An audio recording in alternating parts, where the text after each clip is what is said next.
Why is there so much violence in the Bible? This is a question that people have been dealing with for a very long time. For example, in the 2nd century, there was a man named Marcion. And the way that Marcion dealt with this issue was to throw out all of the aspects of the Bible that he thought were violent. He threw out all of what we today call the Old Testament, and he also threw out much of what we call the New Testament.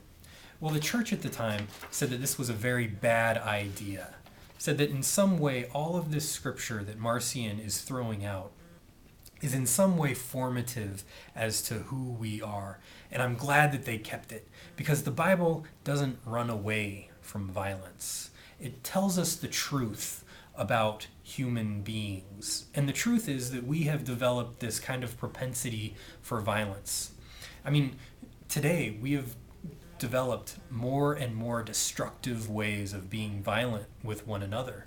And we read some of the violence in the Bible, and it makes us uncomfortable. Because the Bible hits us with this truth about humanity with brutal honesty.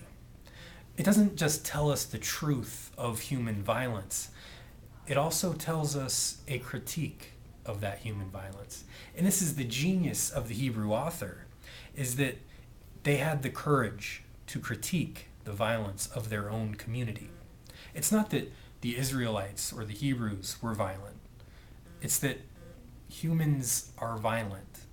And the great thing about the Bible is that it critiques this violence. It's often easy to miss this critique because we don't want to see it, because we want to justify our violence. But the Bible won't let us do that. Here you get it in Joshua. Take a look at the book before Joshua, Deuteronomy chapter 7. Here you have Moses giving Israel this classic distinction of us and them. It's an accusation of distinction of them. Here Moses says, when God has delivered them over to you, and you have defeated them, then you must destroy them totally. Show them no mercy. And a little later on, Moses tells them about this distinction. For you are a people holy to the Lord your God. This means that they are not a people holy to God. So Moses is giving this accusation of distinction between us and them, and right in the beginning, Joshua critiques it. Take a look at chapter 2. It's the story of Rahab. Rahab is one of them who seems to be acting a lot like one of us. It's a fascinating story, and I encourage you to read it. But what I want to do now is jump ahead to Joshua chapter 17. One of the great distinctions in the Bible between the good guys and the bad guys is Israel as the good guys and Egypt as the ultimate bad guys. Remember, Egypt was the one who forced the Hebrews into slavery, into forced labor. And God comes to the Hebrews in this oppression and this violence and forced labor and hears the cry of the Hebrews and seeks to set them free.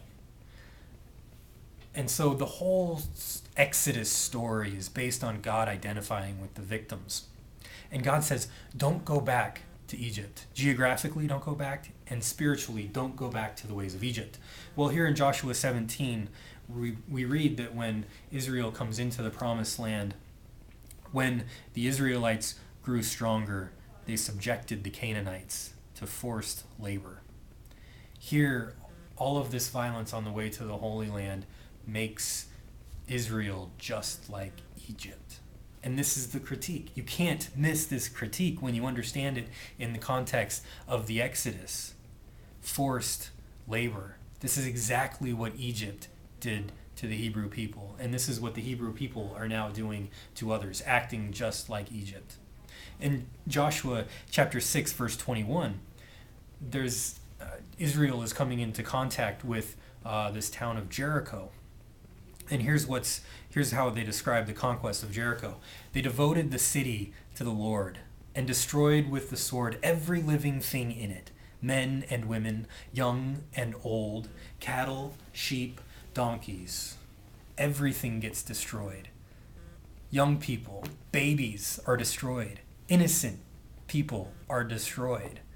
It doesn't make any difference because they are It's like they're drunk with violence, and anything in their way they can destroy. Joshua is critiquing this and saying, we have become oppressive and violent, just like Egypt. Us and them is the distinction, but later on we'll see in chapter 22 that this violence cannot be contained. Us against them, it implodes among us, so that it's us against us. We find some reason to be against people in our own group. Chapter 22, you have the potential of civil war. A few books later on in the Bible, we'll see this potential for civil war erupts into actual civil war. And Joshua gives this critique of violence. If you continue to use violence, it will end up imploding on you, and you will succumb to your own violence. Later on in Jewish tradition, there's a man who will make the same critique. He's in the tradition of Joshua. In fact, he has the same name, Yeshua. We know him today as Jesus. Jesus says this about violence: those who use the sword will die by the sword. You end up killing your own people. You end up killing yourselves once you go down the path of violence. It cannot be contained. So, those are my thoughts on Joshua, on the Bible critiquing its people who write the Bible critiquing their own use of violence. Does it make sense? I'd love to hear your thoughts. Thanks.